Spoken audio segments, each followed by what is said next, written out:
Okay, Mr. Speaker, I am very, very pleased to yield 2 minutes to another new member of the Natural Resources Committee, the gentleman from Texas, Mr. Flores.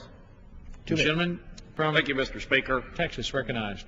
One of the top concerns that I'm hearing from my constituents is the state of our economy and jobs. And that's why I rise today in support of this resolution, directing the committees of the House to examine and exercise oversight of federal agency regulations and their impact on the economy. The U.S. Department of Energy recently announced that we currently have the highest gas prices in this country that we've ever had during the month of February. And it makes no sense for the Department of the Interior to continue to resist access to our own sources of American energy. This is critical because our country's economic health is tied to having a robust energy sector.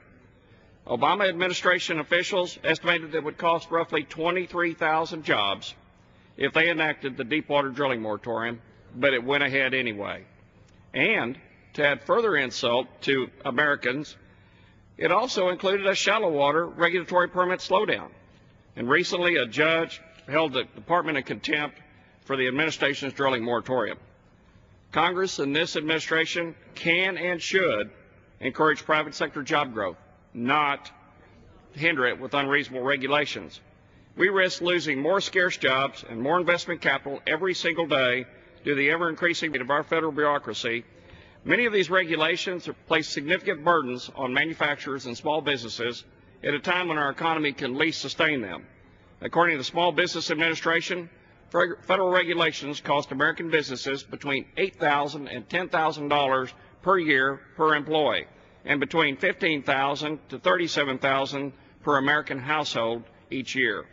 One of the worst offenders of this regulatory epidemic under the Obama administration is the Environmental Protection Agency. Unfortunately, the expansion of their power is not without cost. To name a few of EPA's pending egregious actions and estimated consequences: 1, a ban on the pesticide atrazine, which will result in a potential loss of 45,000 ag-related jobs.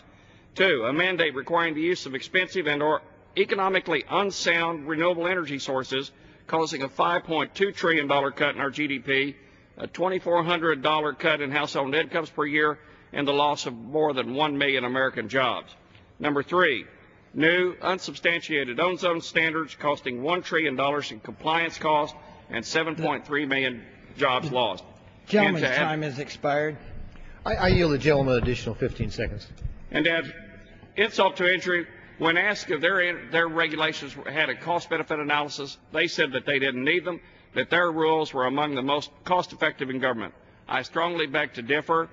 I think that the arrogant nature of the EPA and the administration is not doing the American business any favors or American jobs any favors. Something has to be done to stop this epidemic. I urge my colleagues to join me in supporting this resolution. Thank you. I yield back. Gentleman's time has expired.